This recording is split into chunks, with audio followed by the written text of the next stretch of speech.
let's start out by telling us a little bit about yourself. What brought you to this? What's your history? Give the people a little bit of insight to your minds and your lives. Yeah, what's up, everyone? I'm Jake. I go by Jake and Bake on all platforms, social media, Twitter, and all that. I'm the founder of Metaverse HQ, and I'm a huge sports fan. I've been doing fantasy football for like 15 years. Been doing, making DFS lineups every week, and I'm getting into Reignmakers because I love. It kind of combines my two favorite things, football and NFTs and, speculating on the market. So pumped to get this going and starting the show off with you guys. Hey, and thanks for having me. I'm JJ. I go by JJ Bang on all social media as well. I used to be an admin at MVHQ. Now I have various Web3 roles. And any excuse that I have to watch more football, I'll take it. So I'm a lifelong lifelong NFL season-long addict and daily fantasy addict. So this just was right up my alley when they introduced NFTs as well. And I'm Theric. I am a lifelong football fan, a newer but in love NFT fan. I've been watching football and playing DFS for probably about 8 years now. I'm a member of Metaverse HQ and fell in love with Reignmakers just because it's a completely untapped mode that I feel there's still a lot of edge to. Like you just said, I've been addicted to Reignmakers basically since I found out about it a couple weeks ago, and now excited to roll out a weekly show, talk with you guys. It's gonna be a blast. Yeah, I'm excited for Reignmakers as well. Thanks for having us all on here and getting this set up and started. Frustrated, of course. This is the third week in a row where I've had a major player injured. Took a gamble on Tua. There's arguments that I probably shouldn't have jumped in there, but anytime you can get a player like that at lower ownership, like how can you not, right? Like it's just a gamble that I took and got burned. So there's definitely that downside to Reignmakers, but we can talk about how to avoid that and prep yourself for contingencies as well. Oh yeah, I've got plenty of Trey Lance and Sterling Shepard sitting just sitting there for the rest of the season right now. Oh man, I could tell you, I have Trey Lance, Swift, Montgomery, pretty much every injured player you can think of, Gabe Davis. So it's been quite a frustrating couple weeks, but hey, I still love it. I managed to cash last night still with the Tua in my lineup and pulled a elite Thielen. Let's go. 14, probably worth about $300. So kind of makes up for, the loss of Tua for maybe a couple of weeks. Really quick, what brings you guys, what do you love about Reignmakers? What makes this something you actually want to keep pursuing and keep playing? Yeah, for me, it's kind of the combo of like my two of my like most favorite things, like fantasy sports, specifically fantasy football, DFS, the weekly builds, making lineups, tracking news, watching the football games, huge football fan. So, and then also the combo of adding in NFTs into the mix, that having that marketplace and secondary action that you can play off of, take advantage of. There's just so many like routes, so many different strategies that you can take and play this game. It's complex, and that kind of just keeps me coming back for more because there's always opportunities. What about you, JJ? Yeah, I gotta say I'm aligned with Jake. Any excuse to watch more football, I'll take it in a heartbeat, right? Love season long, and this is kind of a mix of season long and daily fantasy in that, you could just buy a lineup for the season and then play your players as their games come up, or you can take a sort of more hands-on approach and pick the best players week to week and kind of invest and speculate based on where you think a player might be undervalued or overvalued, right? And so there's definitely a lot of game theory behind this behind this game contest type, and I like a game where we're early and things aren't solved yet. So that way we can sort of try to find an edge as fast as we can. That is a nice thing about this, where a lot of current DFS games from sports like NBA and other games, there's so many tools out there, so much data, so much strategy out there that it's really hard to find an edge. Whereas here, you basically have to jerry rig a optimizer just to get even good lines. Most people are just kind of playing by feel and trying to just jam in what they consider the best plays rather than actually take a risk on it. Why would you guys say a new player should come in this game? Like, I've heard from several people, I've seen it in several chats that it's too late. If you weren't here a week before the season started and you didn't get all those packs dropped, then it's too late. You can't win. You're just going to lose a bunch of money. What would you say to someone that's saying that? Yeah, I'd say it's a valid it's a valid point that people make with saying obviously there was definitely a lot of benefit to being one of the early people, because they did heavily incentivize those people with pack drops, with valuable pack drops too. But I would definitely not say it's too late. I think you can join at any point in the season, just given that there is a secondary marketplace that's based off of this. So the market is going to value, these players, based on whatever the time left is, or whatever, prize pools are left. Like if, I'd certainly expect as time goes on, and we've already seen it, that the player values are going to decrease over the course of the season, because there's less and less prize pools to take advantage of. So, you can really enter at any point off of the marketplace, grab a lineup, get one created for you. And, from there, you're ready to rock, and it's going to be, you're going to be getting it at a discounted value than what people bought it at in the beginning of the season. So you're really not behind in any way from that standpoint. JD, so a lot, I've seen some people say basically they're worried about just all their cards going to zero pretty soon, or buying a Jalen Hurts core card at $45, and then 2 weeks later it's only $20, and they feel like it's just a losing game. Do you feel like there's enough value with the cards that you should be focused on more, or should people just be not holding them on too long and just kind of playing the marketplace and buying and selling on a weekly basis so that they don't lose too much value? I definitely think that playing the market is the better approach as it stands right now. But I do think that there are merits to holding a team for the whole season as well.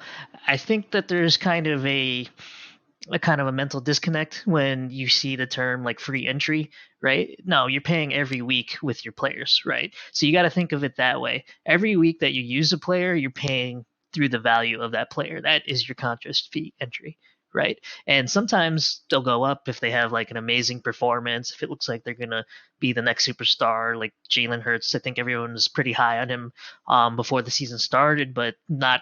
I don't think anyone was necessarily as high as how he's currently performed. So I think he's actually overperformed, and that's reflected in his results. So, while other players like, let's say Mahomes, who's been underperforming, you've been paying your entry fees by using him in your lineups, right? So I would take out the equation of like it's a free contest and my player is losing value. You're paying through the cost of your player decreasing whenever you use them.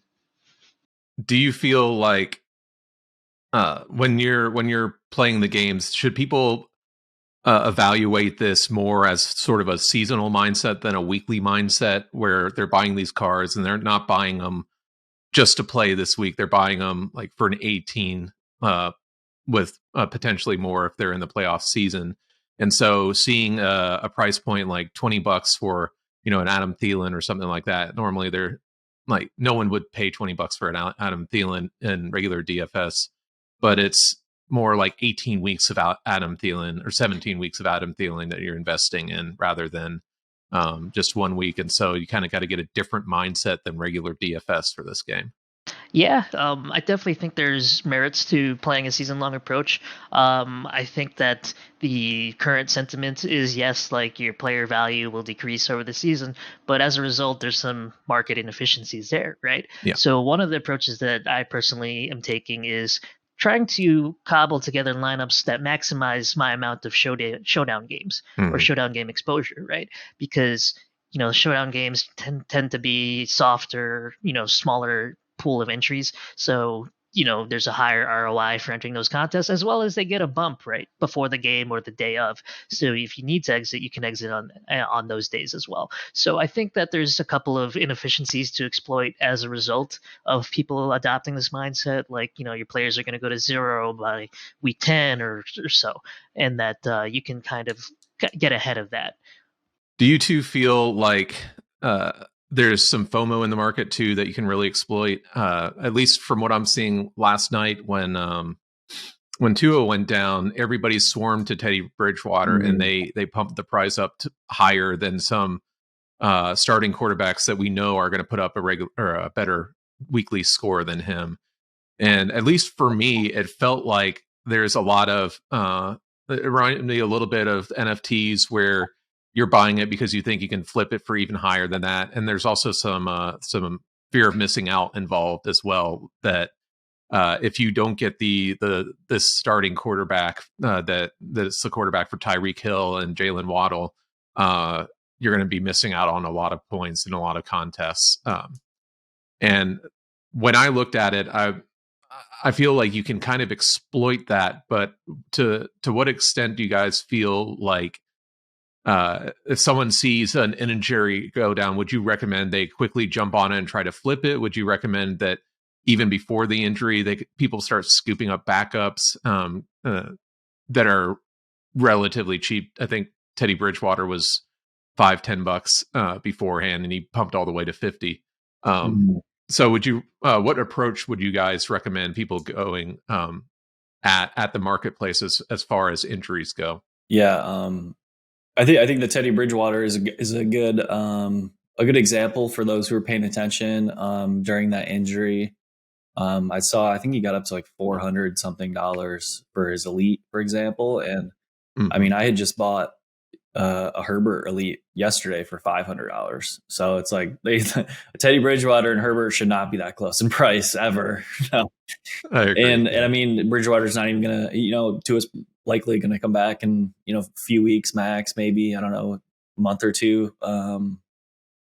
So to price him in a way as near these other like quality starting quarterbacks makes no sense. So there's still these inefficiencies in the market, like you pointed out right now, and I think that has to do with it being such a early market, such like a new marketplace right now, that there's going to be these pockets where there's some irrational pricing around these players, just because people haven't like fully really figured out the strategy or really like done the calculations. It's not as efficient at the moment, which is great because it presents opportunities for those looking, and really grind the marketplace.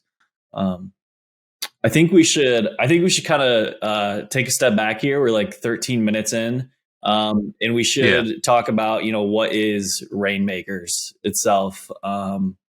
This is true. Let's go over that for everybody. I'm sure people are kind of lost right now. Their eyes are glazing over, saying, "I don't even know how to start. Do I need a crypto wallet? What do I need to even get into this?" So let's talk about that. What does someone who is interested? They've seen people talking about it on Twitter. They've seen people on YouTube talking about it. What do they need to start out in Reignmakers? Yeah. So if you want to get started in Reignmakers, really you just go to DraftKings, either their regular DFS app or their website, and they have a Reignmakers football tab on there. They get you a free pack right away, so you can get started, which is pretty nice. It's a bunch of core cards. They'll give you enough that you can build a lineup for yourself and enter it for the week. and get you going basically. So you can try it out and see if you like it or not. And then, so basically, I guess, from a high level breakdown view, Reignmakers is an NFT fantasy football game where you buy the players. Each player has their own card, essentially their own NFT, if you will. You buy the card.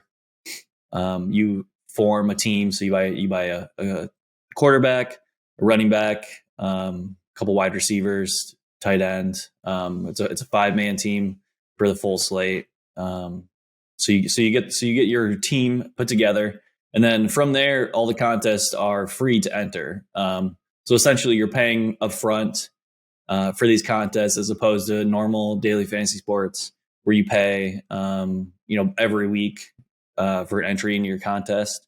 You pay up front for this team, and then for the rest of the season, you can enter this team into these contests for free. And there's a guaranteed prize pool throughout the year right now of around $29 million total that they guaranteed, and they've been adding some more prize pools in there as well. So that's kind of a little starter. JJ, do you have anything else to add there? Yeah, I was just gonna share my screen and go through what it looks like, if that was okay with you guys. Yeah.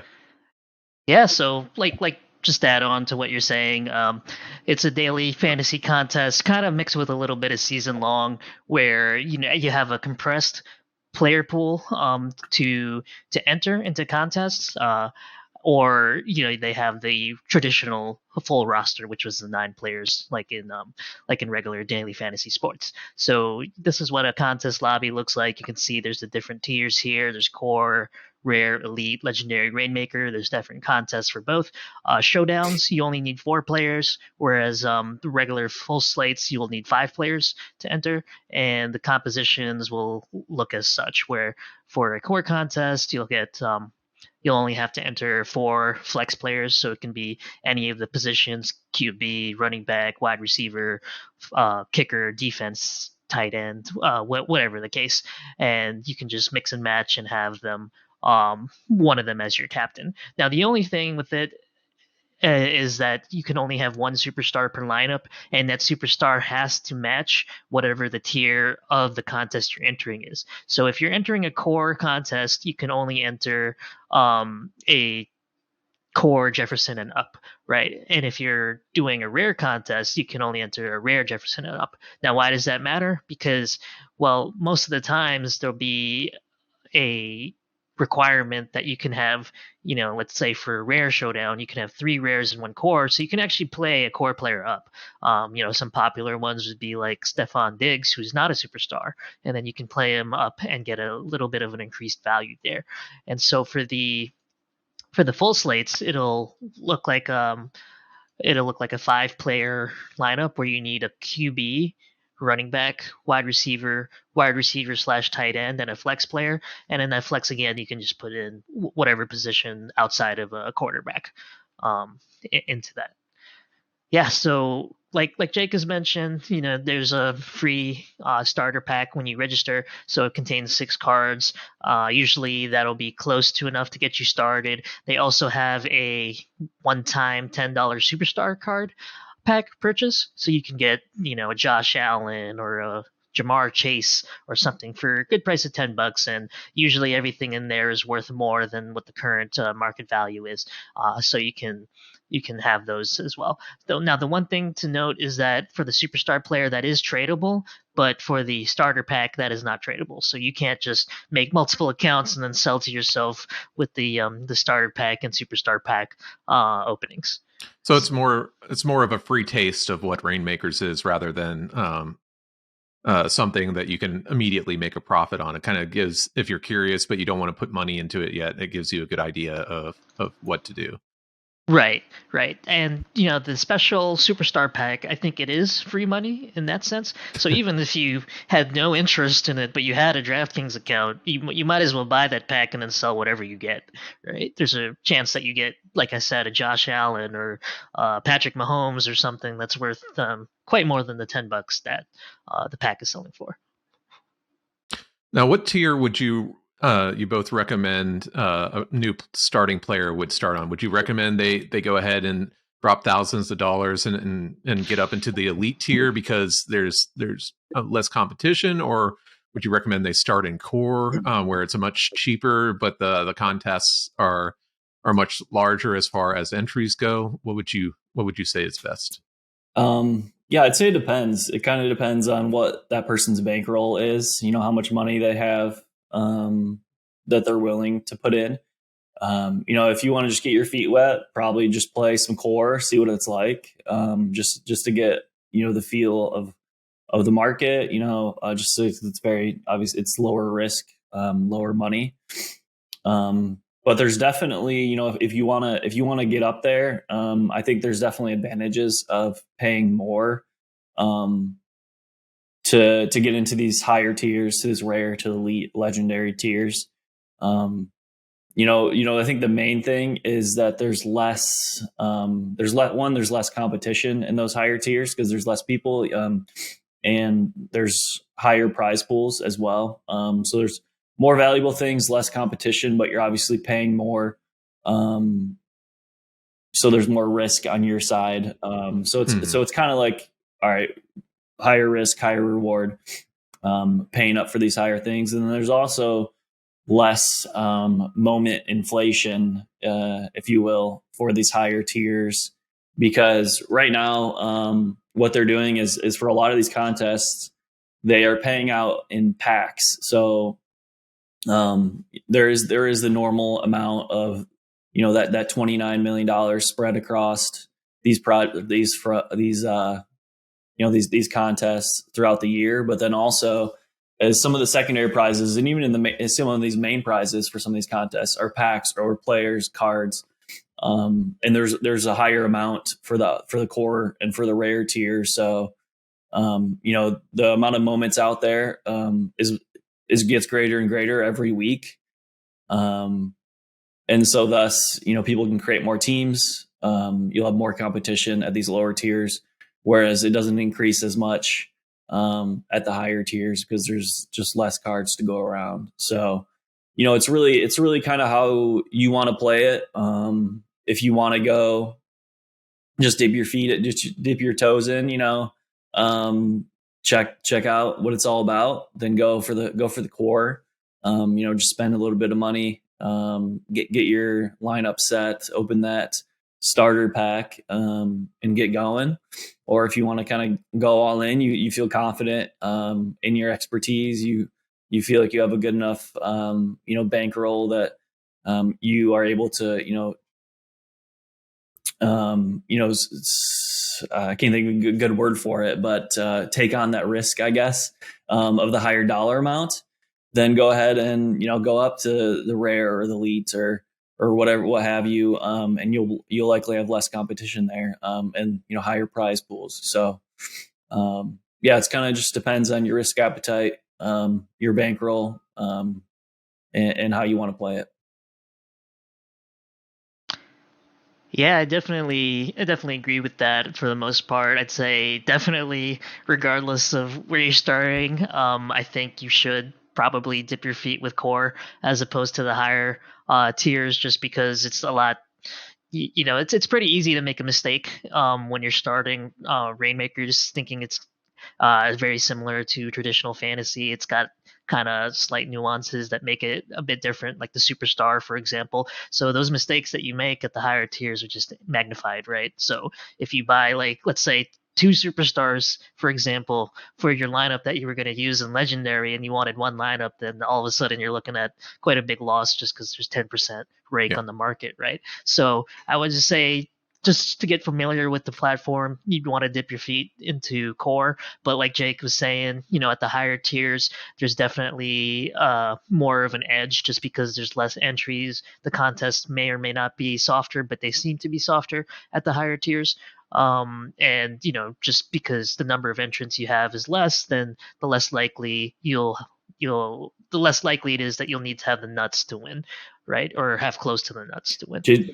So, sorry, I was going to say, so with that in mind, a lot of people are concerned about duping. especially in Showdown. It's if anyone's played NFL DFS, you've seen the $1 million winners duped 250 times, and everybody that played that lineup in that Sunday night showdown basically won like $5,000, even though they won the million. They were the top lineup in the Millie Maker. So how would you how does Reignmakers combat that? Yeah, so they have so in terms of duping, they have serial numbers of these players come into play. So if you're in the NFT streets, if you've been around, if you've been trading, you know about serial numbers for NFTs. But if you're not, it's basically the unique identifier to a certain card of a player.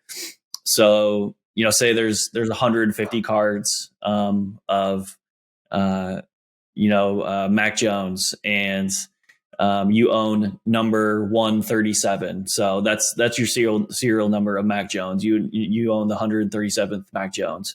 And if where duping comes into play and the serial numbers come into play is the lower serial number lineup gets priority over other duped lineups. So in a normal DFS contest, you split the pot, right? If you duplicate your lineup, in Showdown, we see there's a ton duplicated lineups. They split the prize pool of whatever it is. But in Reignmakers, it's different, where if you have the lower serial number lineup, you get priority over this other lineup that it's duped with you, but they have higher serial numbers. So maybe you lose out, you have the same lineup, but your Mac Jones is 137 and someone else's Mac Jones is number 25. So they would get priority over you, and they would win, whatever prize pool slot is above or is the highest in that situation. So I think there's also that kind of leads to a good point in what JJ brought up earlier is what are the differences between DFS and Reignmakers, and then what are the similarities? Because I think a lot of people that are watching this are probably in the DFS streets themselves. I'm sure a lot of people has built a lineup on DraftKings, and that's a good anchor point for them in terms of understanding. So JJ or Theric, what are some good reference points that we can make here and be like, all right, these are the differences between Reignmakers and DFS, and then what are some similarities as well?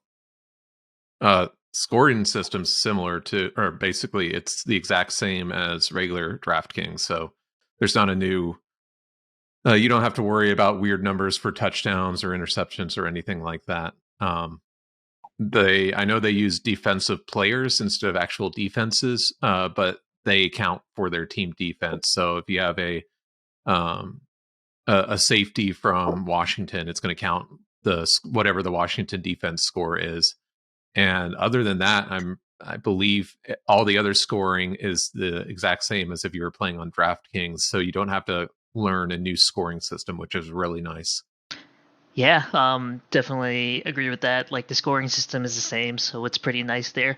The big difference I'd say, is how you construct your lineups and the limitations in there, right? So we've mentioned the tier limitations and we've mentioned the superstar limitations, right? So you cannot, for example, stack a QB and a wide receiver if they're both superstars, right? So like in a showdown slate, typically like you'd want the highest scoring players, and in Reignmakers you might not be able to do that because of their superstar status, and in regular DFS you might not be able to do that just because their prices are limiting, right? So one of the things that I think there's a slight edge here is that in DFS, I think the common mentality is to pay down at defense. It's just too risky.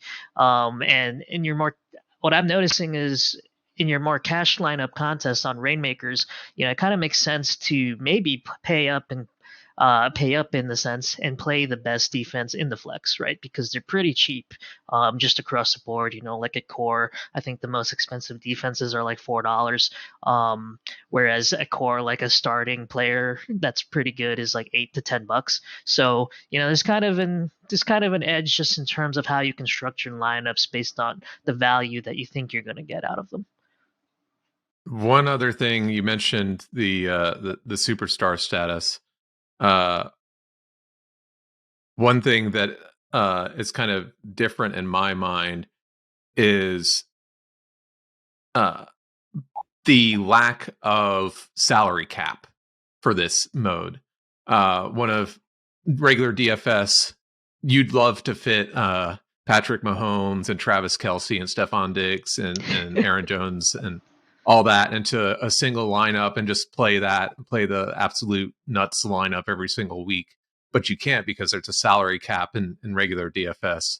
But on Reignmakers, you can, as long as they're not a superstar, they're not multiple superstars, you can play a ridiculously highly projected lineup.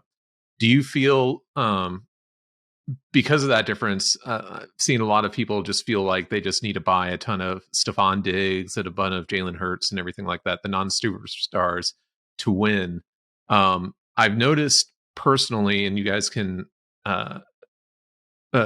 correct me on this if you haven't noticed this, but I've noticed that while those lineups will probably get you to cash, you're probably not going to win the weekly contest with that lineup. You'll get a decent return from it, but if you want to actually take down, you're going to have to take some risks and play some lower projected players, just like in regular DFS. Would you agree?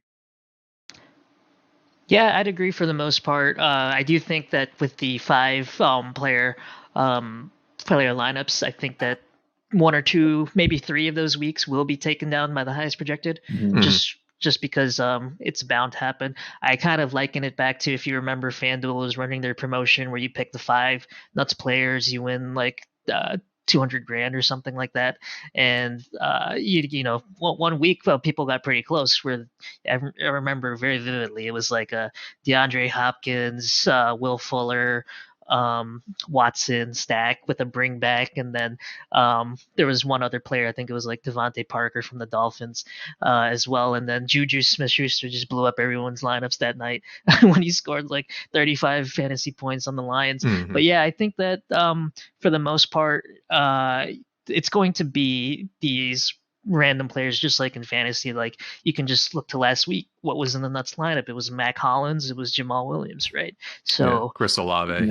Yeah, exactly. So there's an edge there to just trying to play some of these lesser owned players or less projected players. Yeah, I will say, like, it's definitely leans more towards like highest projected than a regular DFS one will, because it doesn't have these kind of restrictions. Like in regular DFS, you have to play a sleeper, you have to play a 3K guy, 4K guy. But in this, you can kind of play all studs. But it just know that it's going to come with more ownership if you're playing these higher projected guys. A lot of the times, you can definitely get away with it though. Like, I think it's contest selection is another part of it. In the core tiers and stuff, like there's definitely way more likely to get duped. Just because there's going to be more entries in these contests. But if you're playing up a little bit, and even if there's different kinds of contests too. Like there's the main one at every tier where it's kind of like a very traditional DraftKings tournament where it's heavy up front. There's this big prize at first, and then it slowly kind of falls off, and it pays out a certain amount of positions. But there's also these other side contests where you're competing against less people.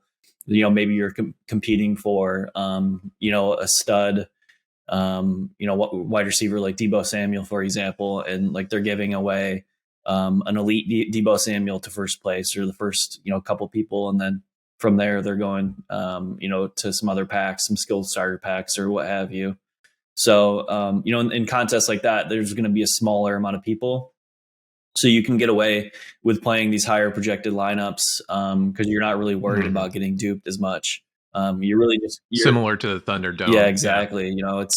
It's a lot smaller, so a lot less competition. So it kind of depends what you want to play. Like it's definitely more so like you want at least probably like a couple studs in your lineup to have a chance. And then there's definitely going to be guys, every week there's a random guy who pops off, for 20, 30 points, like we saw with Mac Hollins this week, for like JJ said. So, Right.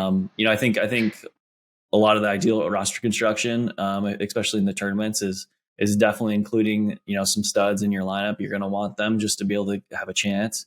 And then, mix it up at a couple other positions. Yeah, and on that note, I'm glad you mentioned that. It's just like going back again to the superstar status.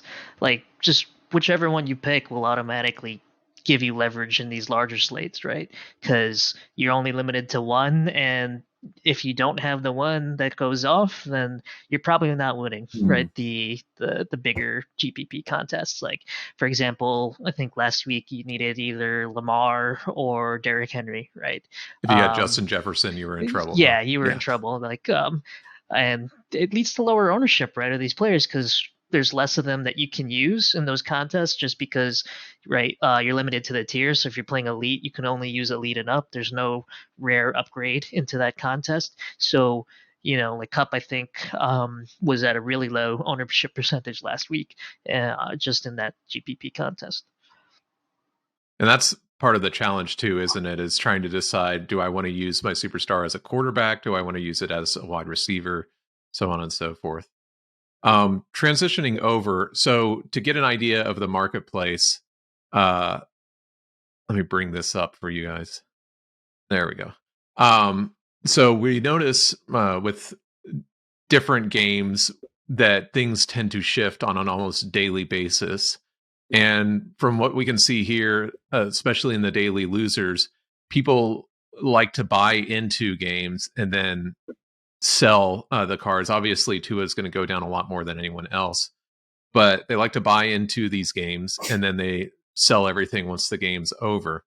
Another thing I've noticed, and I'll hear your guys' opinions on it, but I've noticed there is a very strong focus on recency bias. If, for instance, down there, if Jalen Waddle, he had a terrible game last night. He was just like, I think he put up maybe 4 points, 5 points. And so people got rid of him. They don't want to hang out with him. They're worried probably about Teddy Bridgewater being able to handle 2 players.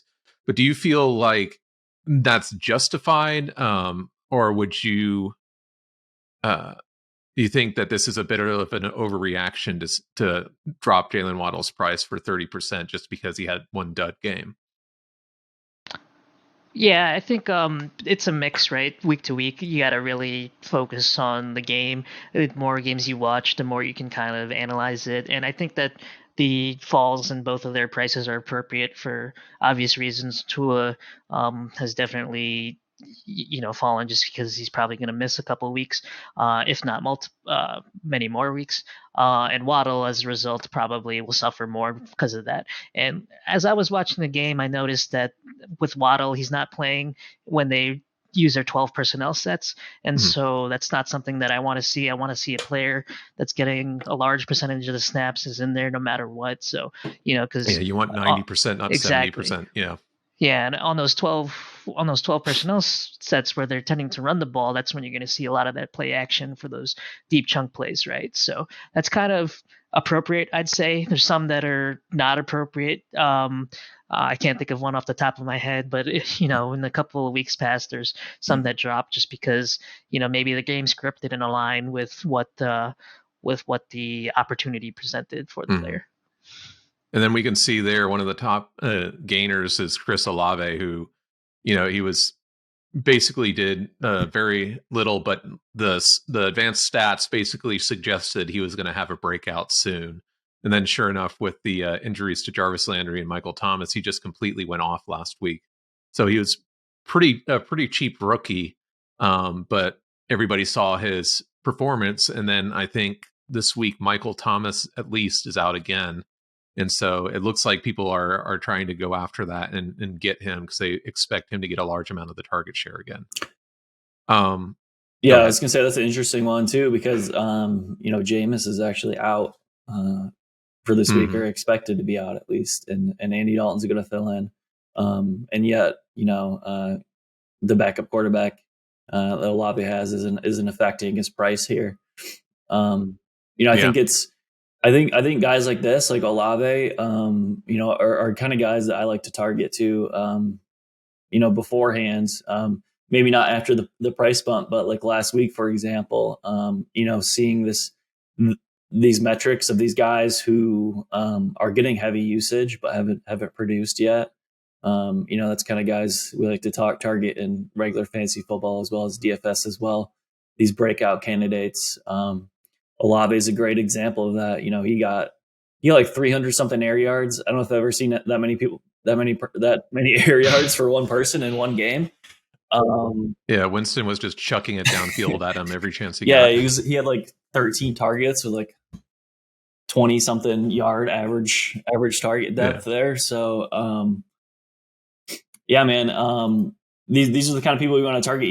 He's probably going to get better as the season goes on. He's a rookie. He's still acclimating to the NFL, and he's already putting up this kind of production. Like, you can really only expect it to either continue or maybe even increase based on draft capital. The Saints gave up a ton of draft capital to move up in the first round and grab Olave.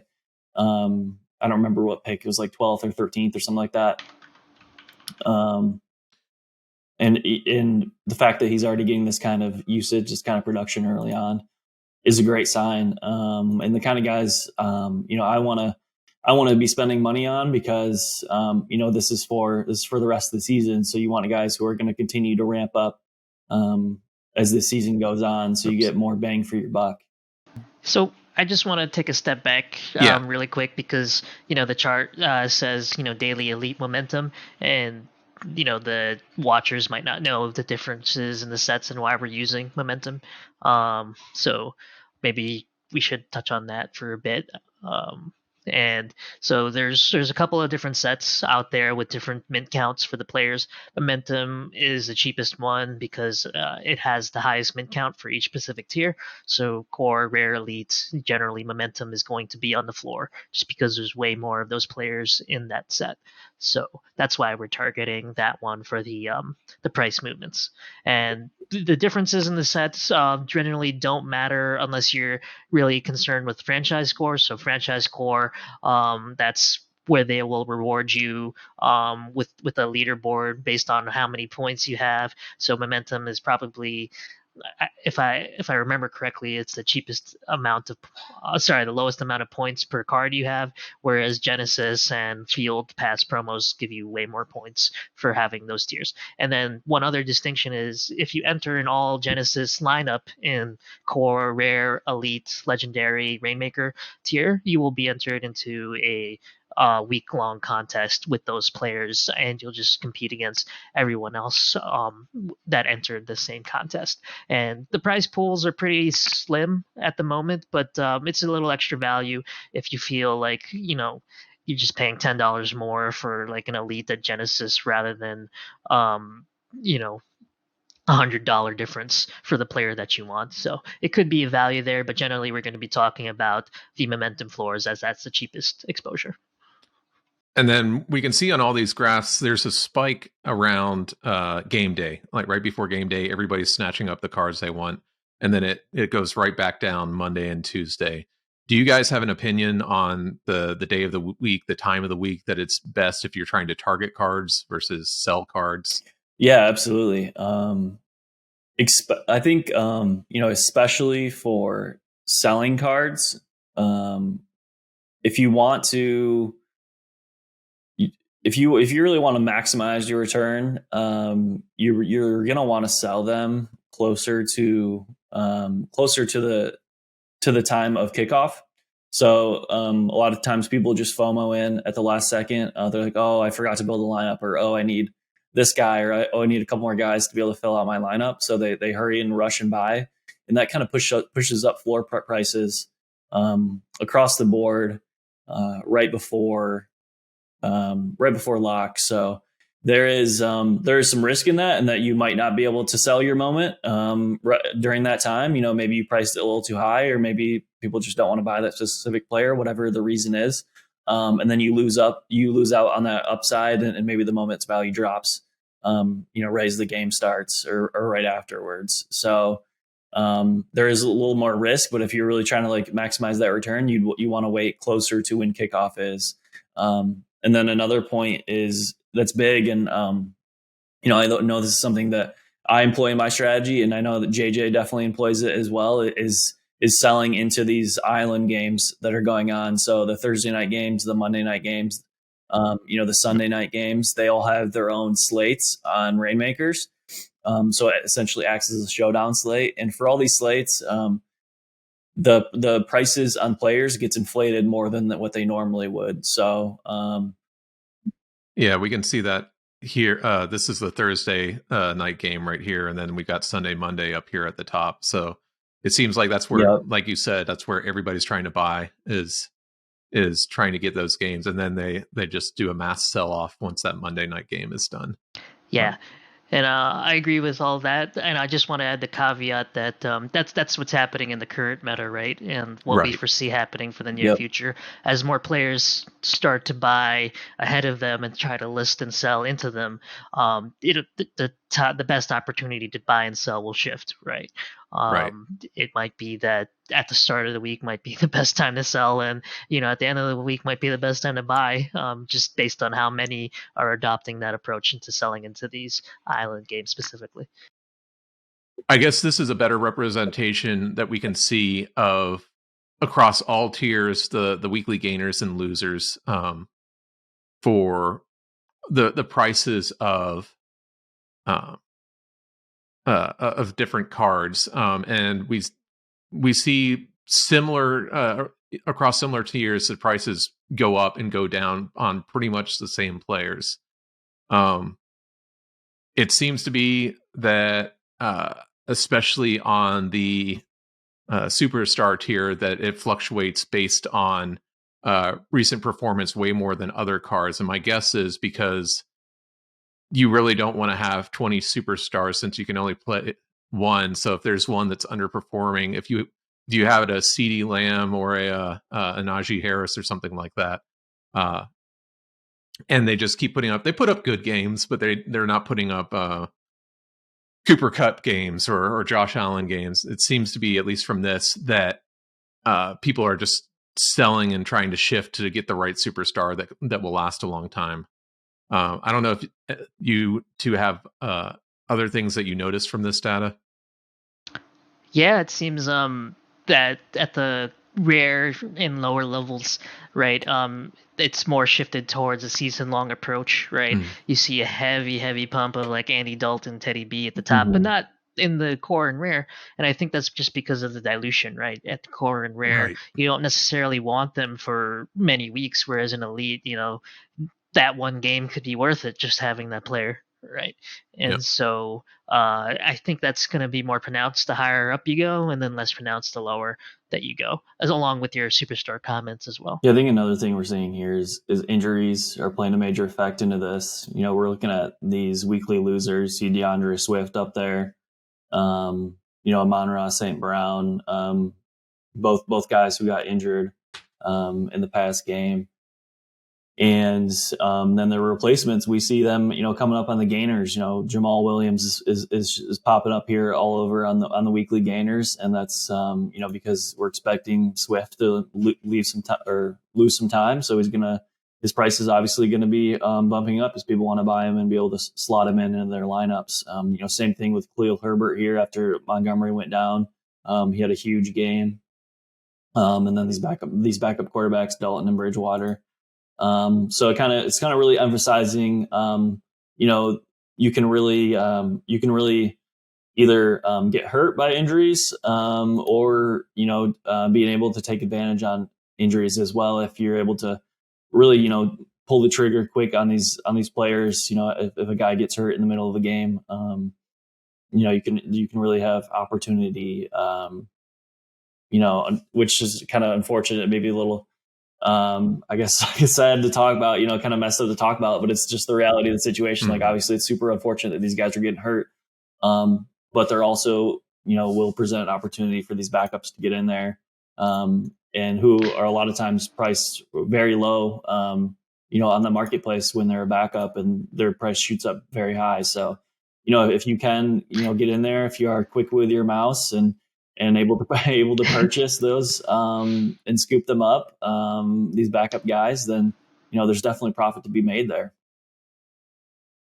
Yeah, and just to add on to that, on the flip side, there's definitely opportunity for players of the game as well. If they see like a Tua at $300 at elite tier, like, hey, week 10 onward, week 8 onward, however long he's out, that might be a great deal, right? Like, that's probably a tough line that a lot of people are still trying to figure out, is how much of a loss in those cards is an overreaction and how much is justified, because you're just holding a dead card for every week that they're out. But for the people like Tua or DeAndre Swift or Amon-Ra that are probably only going to be out a few weeks, it's not Sterling Shepard or Trey Lance where they're done. They're not coming back this season. But these players are only back a few weeks.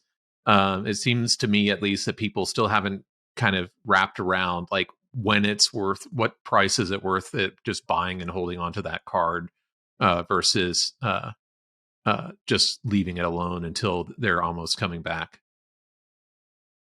As we do see, I will say, we do see that the prices start to rise back up to where they should be as the news around the injury gets better and better. Yeah, and I think I was talking about it last night. I was unfortunate and I didn't buy a Teddy B before. I bought Tua 10 minutes before the game. Decided I got a great deal on a Waddle and a Tua low cereal, so I had that stack ready to go. But in hindsight, should have bought Teddy B. And when he got to, I think I saw a sale close to 500. I'm like, he's gonna come back to 200 because, like Jake said earlier, no way he's worth what Herbert is right now, right? And so he's right about 260 right now, and you can kind of use your knowledge of where they should be to kind of gauge what the prices are going to be. And on that note, Dak has seen a lot of action as well, right? Just because he had a good chance of coming back this week. It doesn't look like it, but he'll probably be back next week. And I think his elite's sitting at like 400 or so, just because that it's starting to become priced in again. Like, oh, he's actually going to be playing, and you'll start to see a lot of those players that come from injury probably rise back up once they're expected to play again. DeAndre Hopkins, Chris Godwin, that type of thing. Yeah, exactly. Yeah. So now we are going to build us a lineup and see what we can do with $50. So our plan here is to go through and look at all the prices of all the players. Quarterback, we need a quarterback. We need a running back. We need a wide receiver. We need a wide receiver or a tight end in a flex position. So we're going to go through all, and with $50, we're going to build a lineup that we think can win us a decent amount of money. And each week we will continue on, take a look at the past week, see if we need to make any adjustments. Do we just continue to play the line? Or if we've made money, do we need to sell one of the cards and invest in a higher floor card? But the goal is a lot of people to prove to a lot of people that not only whales can succeed in this game, but even if you only have $50 for the entire season, not just this week, but just the entire season, that you can make something out of it. We will start out in the single entry core. I think I've adjusted it. One of the things that's a little bit annoying with Reignmakers is if you have a single card, it works fine if you have multiple of the cards. But if you have a single card, they won't let you check the marketplace over here. You have to put that card in a lineup first, which is a very annoying thing, especially if you want to get a rare version of that card, but you have a single core version of that card. That's one of the few things that gets on my nerves. Hey, it might be a good idea then to introduce a tool that I think all of us are using, which is streamnft.com, which allows you to search for players on the marketplace and see where they last sold and what their last listed for sales are. So that way you can kind of get away from the terrible UI that is currently the Reignmaker's current state and try to get more in-depth visibility on the rest of the market. All right. So let us pull something real quick. Let us switch over if I can get this. And if either one of you wants to jump in, and the idea obviously is $50, so we probably don't want to like spend 45 on 2 players. But if either of you has a preference on who wants to go first, and just let me know a quarterback y'all want, one that you really like that you feel is worth the price, and we'll start from there. I think we should start a little differently, if that's okay. I think we should start with a superstar. Yeah, let's start with a superstar. That will limit our lineup construction, right? Yeah. So, for me personally, I think McCaffrey is crazy undervalued at 12. I think that we've seen his floor games out of these last weeks. Eventually, they're going to have to pass him the ball way more than they have been.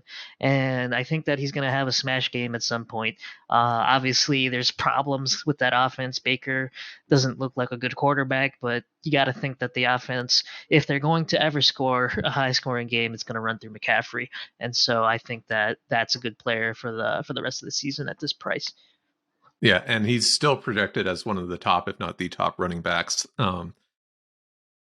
So nobody really believes that this is going to be a year-long thing. It's just that they got to figure things out in Carolina. All right, we can start out with Christian McCaffrey, and for the purposes of this, we won't worry about a low serial number, like paying way up for a low serial number, unless there's a deal immediately after. But it's one of the things I like is that you can look through all the cards for sale, and it's an immediate confirmation buy. You're not waiting minutes and hoping that you're fighting against someone else. You've just immediately got a card. Jake, where would you like? What would you like for the next one? Yeah, I think from here we should probably figure out a stack. I think that's pretty. Most people who are in the DFS streets, understand. Stacking is pretty positive EV because of how correlated quarterback and wide receiver scoring are together when they're on the same team. So starting from there, I'm not gonna lie, I don't know exactly what would be the best bet here. We're working with $50, so we got $38 left after that purchase. Yeah, about. Yeah, I can rattle off some QB names and their current prices if that helps. So like you got Allen at $30. Oh, sorry, that's a superstar. But it helps to include that. You got Lamar at 35, also a superstar. Hurts at 35. Goff at 11. Carr at 11. Russell Wilson at $14. Geno Smith at 15. Those were kind of the more interesting games that I kind of pulled for myself. Guy I'm looking at here. It was actually Trevor Lawrence. He's been playing pretty well this year. Taking a step up. Urban Meyer's not there anymore to hold that team down. What a terrible coach he was. That was an awful situation right there. Yeah. Oh my God. But Trevor Lawrence here, $12.50. That's a pretty good deal for a solid, pretty good starting quarterback who's young and ascending. These are the kind of guys I want to target is be able to get a bang for your buck, and hopefully they continue to perform well as the season goes on because he is so young and he's only going to get better ideally. Okay, let's go with that. Do you want to stack him with Christian Kirk, who's looking like he's much, at least to me, he's looking like he's much better suited as an alpha in Jacksonville than he ever was in Arizona? Yeah, I think we're getting another good deal on Kirk here. He's like looks like $13.50 for Kirk, and he's been getting some excellent usage, right? Like you said, alpha status over there in Jacksonville. All right, let's do that. So what does that bring us to? That's $13.50. Yeah, we're down to $13 for two. All right, cool. Got some bargains to hunt here. Got some bargain hunters, right? Let's see.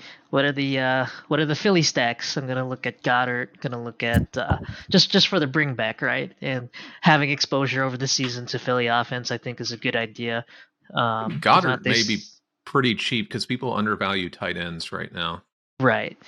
Yeah, he's $2.70. That's dope. Yeah, and Devontae Smith is $8, right? Yeah. So we Like have that. how much left again? We have $12. 13. So we could buy 13. both of them if you want to do a super stack for the week. Uh, let's stick to a single stack if that's Okay. all right. Yeah, I um, agree.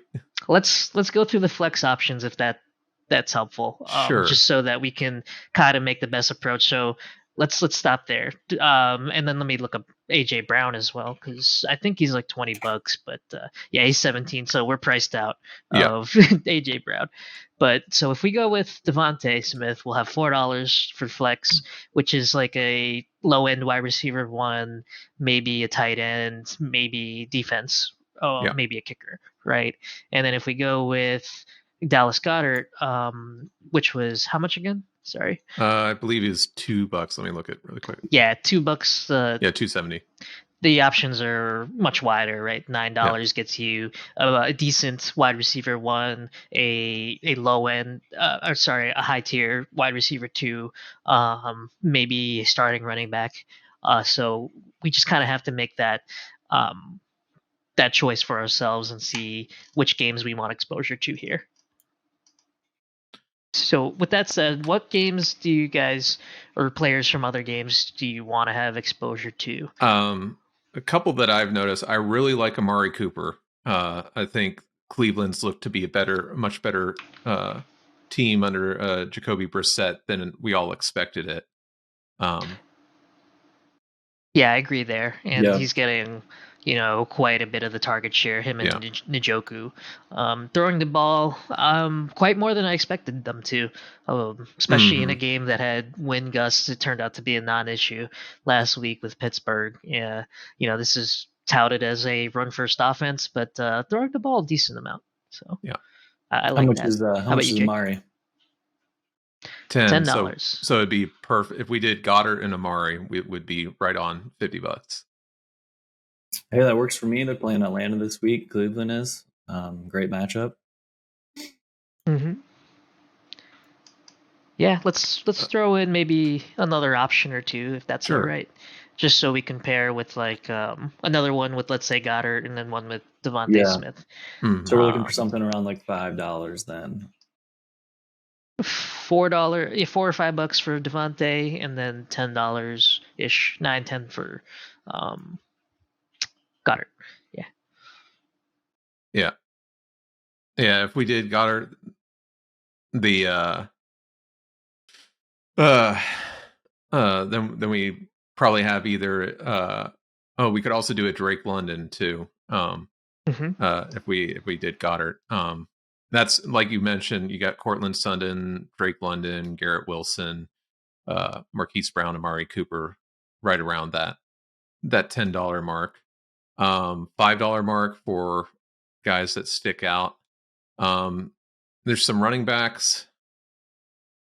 Ideally, like I want as many pass catchers just because of DraftKings scoring system as possible. I'm seeing AJ Dillon at $5. That's a solid option there. Yeah. Khalil Herbert at $9 against Giants defense that got totally gashed in the run game. It's another option there. One of the things I think more suited for a cash game approach, but maybe a single entry, maybe it'll be enough to take it down, is, all defenses in core are probably under $4. So if you have a good defense that you wanted to pick, like let's say Pittsburgh or Green Bay against Brian Hoyer, although I think Brian Hoyer is going to overperform because he's been in that situation a million times. He's not some, shitty backup quarterback. I kind of like Pittsburgh against Zach Wilson because we know how bad he was last year. Right. I think Hoyer is also more of a game manager, so we would expect less interceptions and turnovers from him. Whereas Zach Wilson's probably going to come out trying to prove that he's better than Flacco, even though Flacco's been doing really well. So at least I would think that he's going to be riskier with the football than Hoyer is. Let me see what the Steelers defense is. Yeah, they're 275. 275? Yeah. Yeah. So there's a lot of options we can build, as you see. Like as a viewer, there's so many different ways you can go and many viable lineups out of $50 that you can use for the rest of the season. Yeah. And then ideally, as we make money and go on, we'll be upgrading. We'll be improving our lineup. If we do well enough, maybe making a second lineup, depending on what our bankroll is and everything. Right. Right. Yep. So our options are right now Goddard and probably Goddard and Amari. Goddard, we want to do Drake London. Mm-hmm. We could do Pittsburgh D instead of Goddard. We had did you mention Devonta Smith, and then we could do probably a $5 running back, Antonio Gibson or a AJ Dillon or Reignmaker AJ Dillon. Yep. Yeah. Yeah, I think I'd prefer probably the Devonta Smith route because it offers more upside, I would say, than Goddard does. And then one of these running backs, could maybe fall into a bigger role but already has a role now, like AJ Dillon or like Ramondre Stevenson. Let me just to be able to capture that upside to really hit the nuts. Let's see, what are the best choices for running back?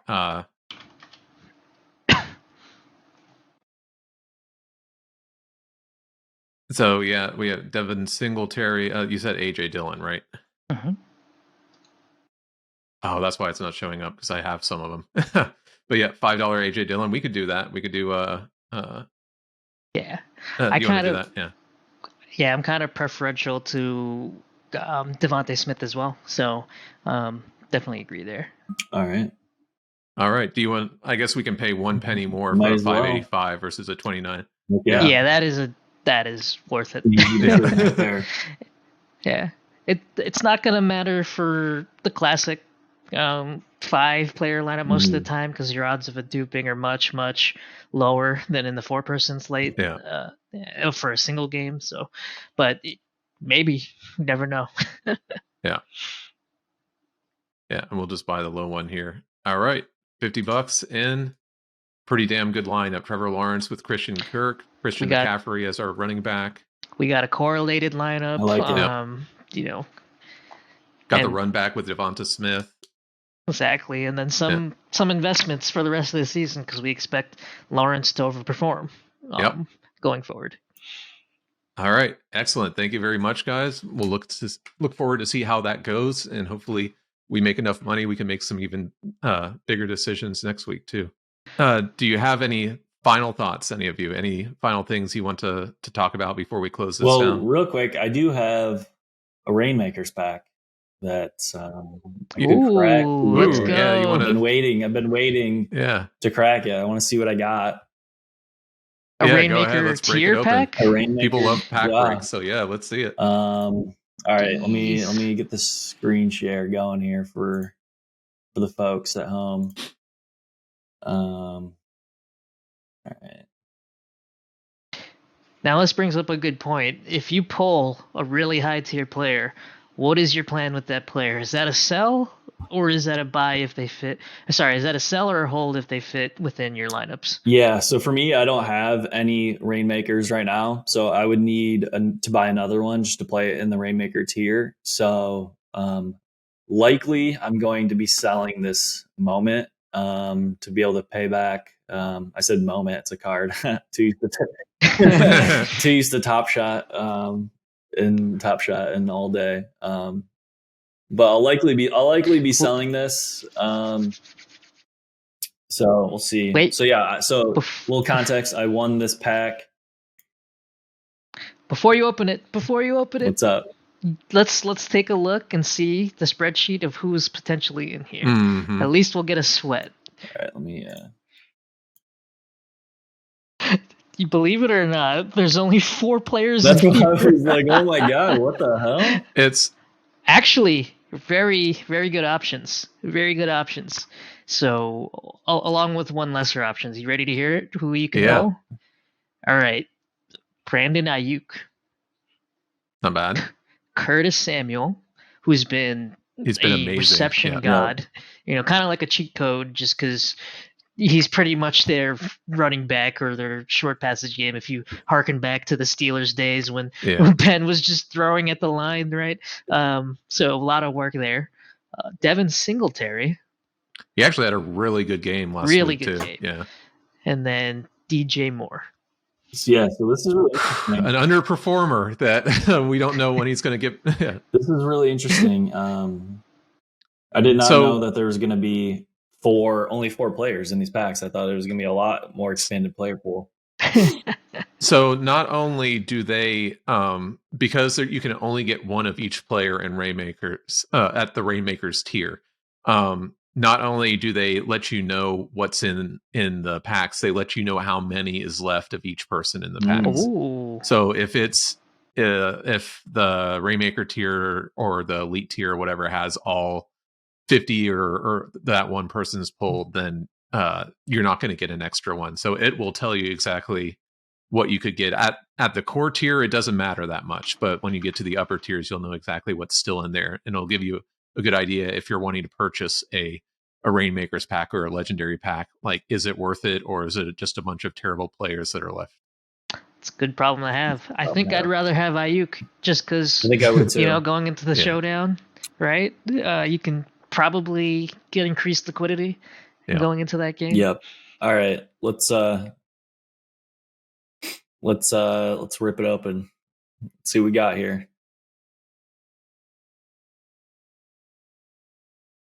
Oh baby. Oh baby. Oh. All right. Give me Ayuk. Anyone but Devin Singletary, probably. Come on. Curtis Samuel. All right. All right. There we go. That was 1-1. Curtis Samuel. Antonio Gibson hates him. Hey man, he's getting a ton of work. I think he's averaging like double-digit targets right now. He's getting a few carries every game as well. He's super involved. Surprisingly super involved in the. So just hoping that continues here for the rest of the season. Now that I got this guy's Reignmaker. Yeah, just to give the audience some context, no Reignmaker sales, but a legendary did sell about 6 days ago for $1,000. So probably several $1,000 it's worth. Yeah, quite a big ROI there. Yeah, we'll take very it. Nice for a win. Yeah. It was actually this. It was actually so how I got it was I won it in a legendary contest. And the first place prize was actually Ezekiel Elliott Reignmaker. I'd rather have Curtis Samuel. I'd probably rather have Curtis Samuel than Ezekiel Elliott as my Reignmaker. Yeah, I would not, and here's why. Because Dallas has quite a bit of showdown games, and I think that your players will get way more value out of the showdown games if you're looking to play. Great point. Yeah, if you're looking to sell Curtis Samuel, if you're looking to actually play, then Zeke. Yeah, I completely agree. And I'm looking to sell, so I'm a maybe unless it doesn't sell and I win another one this week, then I can build a lineup with it. We'll see. Hey, another interesting thing to note is if you do use them in the showdown, right, you can actually move them down, and I think that's what Al Smizzle did to win the Reignmaker Tyreek Hill in that Dallas New York contest. Yeah, I think he played all legendaries in that one. I was in that one with him. Yeah, he moved his Reignmaker down because he realized, hey, Tyreek is probably worth more than the first prize of this Reignmaker contest, and he had the ultimate tiebreaker beater, right? I think he did tie, and then his tiebreaker was 5 as opposed to the other guy's 28. Well, that was, I think you guys were talking about this last night. There's some of these contests where what's in the packs is almost worth more money than winning the cash prize at the bottom. So you're almost thinking, okay, do I just pull a player out of here and just tank it? Because it's pretty clear I'm going to get a pack, and the floor of the packs are probably higher than the floor of this contest. Yeah, I mean, you just brought something kind of interesting to mind is like if you did want to tank your lineup a bit, you could have a friend buy your card and then you buy back for 20% loss if that's worth the difference to you. But for example, last night I pulled out of the rare plus pack, I pulled an elite deal in, and that was definitely worth way more than the $75 that I would have got if I placed in the top 100.